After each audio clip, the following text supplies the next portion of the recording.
Hello, I welcome you all once again to my channel Explore Education. I am Dr. Rashmi Singh, Assistant Professor, Department of Education, SS Khanna Girls Only College, University of Allahabad. And this time I am going to discuss with you a new topic under my UGC NET series, that is Old versus Revised Bloom Taxonomy Explained. हालांकि मैंने आपसे बात की है कि blooms taxonomy के बारे में, उसका पुराना वर्जन क्या है था जो 1956 में आया था, फिर 2001 में जो नया आया वो कैसे चेंज हो गया। लेकिन उसके बावजूद जल्दी से अगर आप समझना चाहें और चाहें कि कंफ्यूजन आपका दूर हो जाए, तो फिर ये वीडियो आपके लिए ही है। ब्लूम्स टैक्सोनॉमी शायद सबसे ज्यादा पूछे जाने वाला टॉपिक है एजुकेशन में, लेकिन ज्यादातर स्टूडेंट्स अगर याद करते भी हैं तो knowledge comprehension, application, analysis, synthesis, evaluation ही याद करते हैं। बहुत कम स्टूडेंट्स को पता है कि बताने के बावजूद शायद वो भूल गए हो या उन्होंने ध्यान न दिया हो कि 2001 में इसको रिवाइज कर दिया गया था। तो जो नॉलेज कॉम्प्रिहेंशन एप्लीकेशन वाली हायरार्की है वो old version of Bloom's taxonomy है, और एग्जाम में अक्सर रिवाइज वर्जन पूछा जाता है क्योंकि 1956 वाला तो पुराना हो गया। तो दोनों वर्जन हम लोग क्लियरली समझेंगे ताकि कोई कंफ्यूजन आपको इसके सवालों में ना रहे। क्यों ये टॉपिक मैटर करता है? ये टॉपिक इसलिए मैटर करता है कि नेट, जेआरएफ, बीएड, एमएड लगभग हर जगह ये सवाल पूछते ही हैं। ये सिर्फ थ्योरी नहीं है, क्योंकि लेसन प्लानिंग और क्वेश्चन पेपर बनाते वक्त भी डायरेक्टली यूज होता है। इसलिए अगर आप टीचर बनना चाह रहे हैं, प्रोस्पेक्टिव टीचर हैं, तो आपको जरूर पता होना चाहिए ब्लूम्स टैक्सोनॉमी के बारे में। ओल्ड और रिवाइज दोनों वर्जन के नाम और ऑर्डर थोड़ा डिफरेंट है, इसलिए ये एक कॉमन कंफ्यूजन का पॉइंट है। बैकग्राउंड अगर इसका देखें हम ब्लूम्स टेक्सोनॉमी का, तो ओरिजिनल टेक्सोनॉमी जैसे मैंने अभी भी आपको बताया कि 1956 में पब्लिश हुई थी। बेंजामिन एस ब्लूम और उनके कोलैबोरेटर्स जो थे एंग्ले हार्ट, फर्स्ट हिल, क्रेथवोल, इनके द्वारा। इसका टाइटल था taxonomy of educational objectives handbook one cognitive domain. लेकिन 2001 में ये जो टेक्सोनॉमी आई है, जो रिवाइज्ड टेक्सोनॉमी आई है, उसको वो किसके द्वारा पब्लिश हुई है? लॉरिन एंडरसन और डेविड रेथवॉल, वो जो ओरिजिनल टीम का भी हिस्सा थे, उन्होंने ही इसे रिवाइज किया है और नए टाइटल के साथ। अब इसका टाइटल है a taxonomy for teaching, learning and assessment. तो ये भी सवाल आपसे पूछा जा सकता है जो जनरली हम लोगों को किताबों में नहीं मिलता है, कि जो पुरानी टेक्सोनॉमी थी उसका टाइटल क्या था? वो उसका टाइटल था taxonomy of educational objectives handbook one cognitive domain. और जो नया है 2001 का रिवाइज्ड वर्जन है, उसका टाइटल क्या है? Taxonomy for teaching, learning and assessment.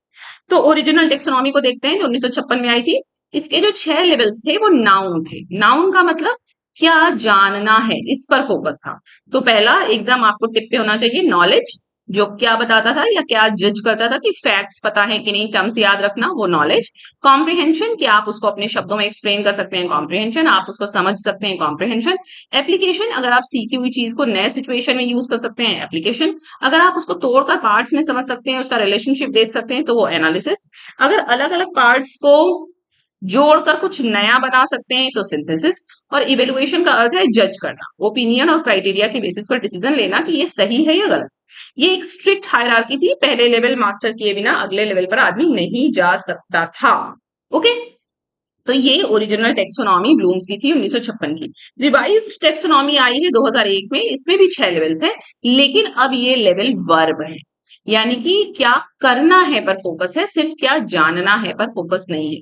और ये अब कैसे याद करेंगे आप इसको? रिमेम्बरिंग, जो नॉलेज था वो रिमेम्बरिंग है, जो कॉम्प्रिहेंशन था वो अंडरस्टैंडिंग है, एप्लीकेशन सिंपली एनालाइजिंग है, एनालिसिस सिंपली एनालाइजिंग है, सिंथेसिस जो था वो क्रिएट कर दिया गया है, और इवेल्युएशन सिंपली इवेल्युएटिंग है। लेकिन जो ब्रूम रिवाइज ओल्ड टेक्सोनॉमी में 1956 वाली में टॉप मोस्ट पे क्या था? इवेल्युएशन। लेकिन यहां पर ये टॉप मोस्ट पर क्रिएशन या क्रिएटिंग हो गया है, यानी कि अब क्रम क्या हो गया? Remembering, understanding, applying, analysing, evaluating और क्रिएटिंग। तो सबसे इंपॉर्टेंट चेंज क्या, दोनों में अंतर क्या है? कि सिंथेसिस को हटाया गया, उसकी जगह क्रिएट शब्द लाया गया, और क्रिएट को सबसे टॉप लेवल का बना दिया गया। टॉप के 2 लेवल्स हो गए, इवेल्युएट और क्रिएट, इसका ऑर्डर भी स्वैप हो गया है, ऊपर नीचे हो गया। वजह, कुछ नया क्रिएट करने के लिए इवेल्युएटिव जजमेंट की जरूरत होती है, इसलिए क्रिएट को सबसे ज्यादा कॉम्प्लेक्स माना गया है। Creation is the most top most level of hierarchy now. Okay, अच्छा, और क्या बताया गया? अब एक नया नॉलेज डायमेंशन भी ऐड कर दिया गया है जो पिछले ओरिजिनल टेक्सोनॉमी में नहीं था। रिवाइज्ड वर्जन में ये एक नया फीचर ऐड हुआ है, नॉलेज डायमेंशन। ये बताता है कि लर्नर किस टाइप की नॉलेज के साथ काम कर रहा है। 4 टाइप्स की नॉलेज इन्होंने बताई है, factual knowledge, conceptual knowledge, procedural knowledge और मेटाकॉग्निटिव नॉलेज। ओके, जब हम फैक्ट की बात कर रहे हैं फैक्चुअल, जब हम बता कंसेप्ट की पे काम कर रहे हैं कंसेप्चुअल, जब हम प्रोसेस पे काम कर रहे हैं प्रोसीजरल प्रोसीजरल और जब हम मतलब कि थिंकिंग अबाउट कॉग्निशन कोई और रिफ्लेक्टिव लेवल का काम कर रहे हैं वो मेटाकॉग्निटिव। इससे रिवाइज्ड टेक्सोनॉमी अब 2 डिमेंशनल बन गई है। एक साइड है कॉग्निटिव प्रोसेस, मतलब क्या कर रहे हैं, रिमेंबर कर रहे हैं कि अंडरस्टैंड कर रहे हैं कि एनालाइज कर रहे हैं, और दूसरी साइड है नॉलेज का टाइप, किस चीज पर काम हो रहा है, कंसेप्ट पे हो रहा है कि फैक्ट पे हो रहा है कि प्रोसीजर पे हो रहा है कि मेटाकॉग्निशन पे हो रहा है। तो एक जो क्लियर डिफरेंस निकल के आया वो क्या है? अगर सिर्फ एक लाइन में याद रखना हो तो क्या याद रखेंगे कि ओरिजिनल टेक्सोनॉमी ये बताता है कि क्या जानना है, जबकि रिवाइज टेक्सोनॉमी ये बताती है क्या करना है, और क्रिएट को सबसे टॉप पे रखती है।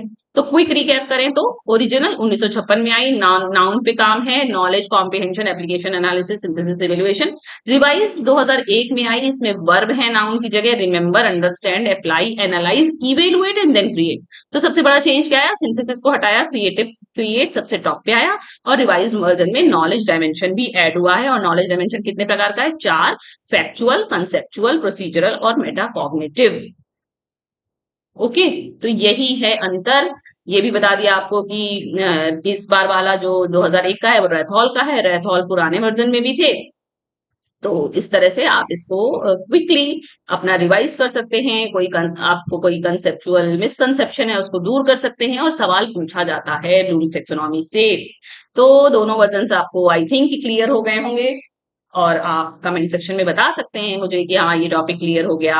और अगला एपिसोड मैं बनाऊंगी, क्योंकि मैं आपसे पूछ रही हूँ बट अभी तक किसी ने जवाब नहीं दिया कि किस पे उनको चाहिए, तो मैंने खुद ही सोचा कि अगला एपिसोड अब होगा इंक्लूसिव वर्सेस इंटीग्रेटेड एजुकेशन पर। क्योंकि ये भी सवाल अगर आपने इस टॉपिक को ढंग से नहीं समझा है, सिर्फ सुपरफिशियली समझा है, तो आपको लगेगा इंक्लूसिव इंटीग्रेटेड क्या है, एक ही जैसा है, बट एक जैसा नहीं है, अलग है। ओके, तो अगर अभी भी आपने मेरे चैनल को सब्सक्राइब नहीं किया हो तो सब्सक्राइब कर लीजिए। इस तरीके के छोटे छोटे वीडियो से आपके कंसेप्ट क्लियर होंगे और सवालों के आप सही हल लिख सकेंगे। Okay, so thank you for watching.